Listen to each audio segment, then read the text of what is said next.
My name's Kyle Guilfoyle, and I'm the co-founder of the Nimble Bar Company. I also lead the mindset and technique modules at the Nimble Bar School. Today we're going to take you through some tricks that if you take the time to master these, they'll help you be more confident behind the bar and they'll help you have more fun at the same time. Alright, so trick number one is the tin flip, which looks like this. Now to practice the tin flip, first of all, you just have to get this motion down.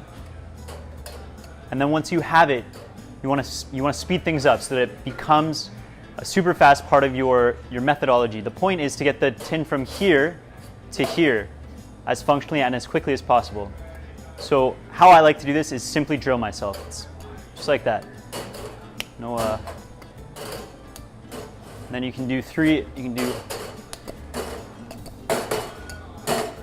then you have your tins ready to go.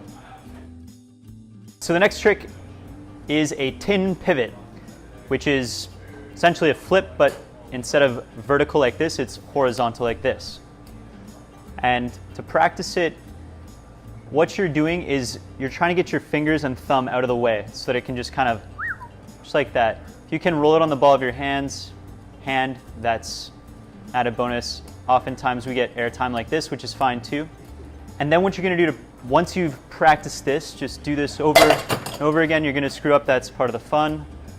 And then eventually you can incorporate tin flips and tin pivots together, kind of like this.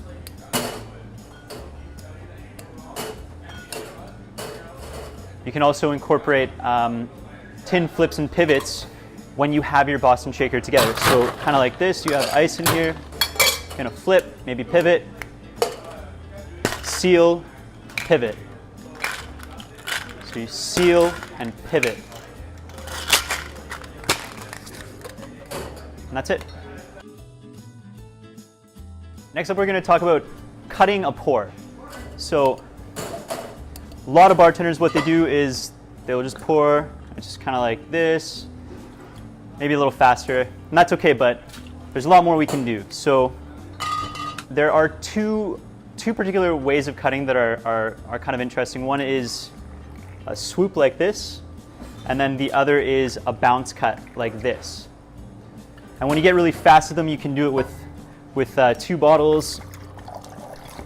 Always remember your label is facing the guest. Then eventually you can do something like that. And yeah, that's how we cut pours from a bottle. Once you have your drink built, when we're actually pouring the cocktail into a glass, you can do it like this and cut like that. Just nice little flourishes that communicate confidence.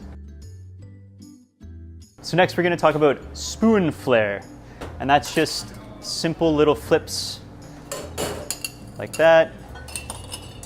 And just like tin flips, you're just going to practice this over and over again. Just nice little movements, can flip it there. You can also just do a super simple little twirl around your index finger.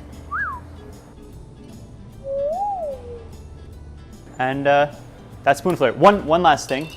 If when you were a kid you took a pencil and you kind of twirled it around your thumb, this works really well for spoons. I didn't do that when I was a kid, so I'm not very good at it, but something like that.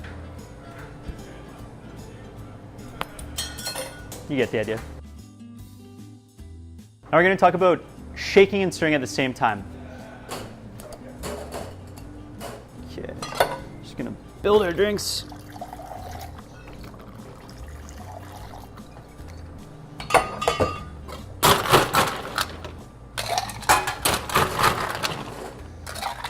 All right, so we've built our two drinks, and now you're just going to practice with water and ice, obviously.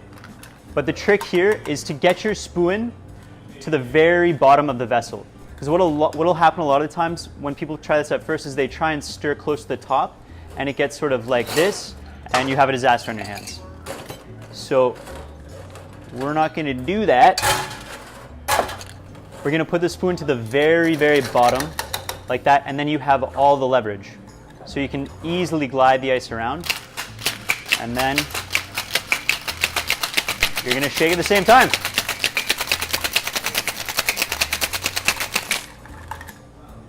There you have it, shaking and stirring. So now that you've seen all the individual tricks, we're gonna bring it all together kind of like a dance. I'm gonna do this by making an old-fashioned and a last word cocktail.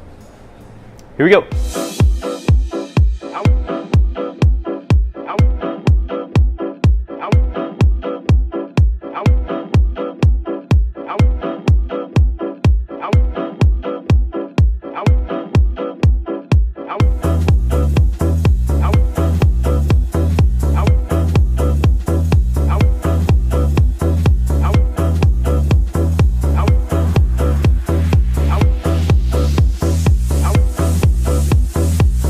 What you got, you rascal, you. I wonder what you got, you rascal, you. I wonder what you got, makes my wife think you so hot. And I wonder what you got, you rascal, you.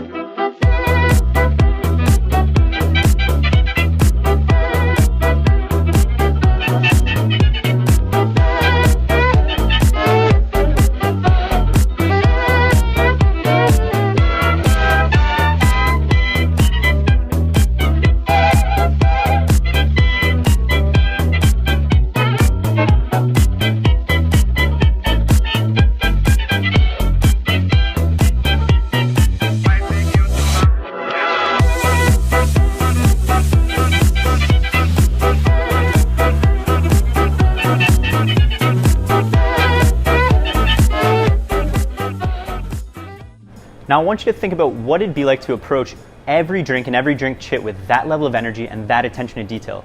I want you to imagine not only what it would do for the experience your guests are having at your bar, but also for your own enjoyment of the craft of making drinks.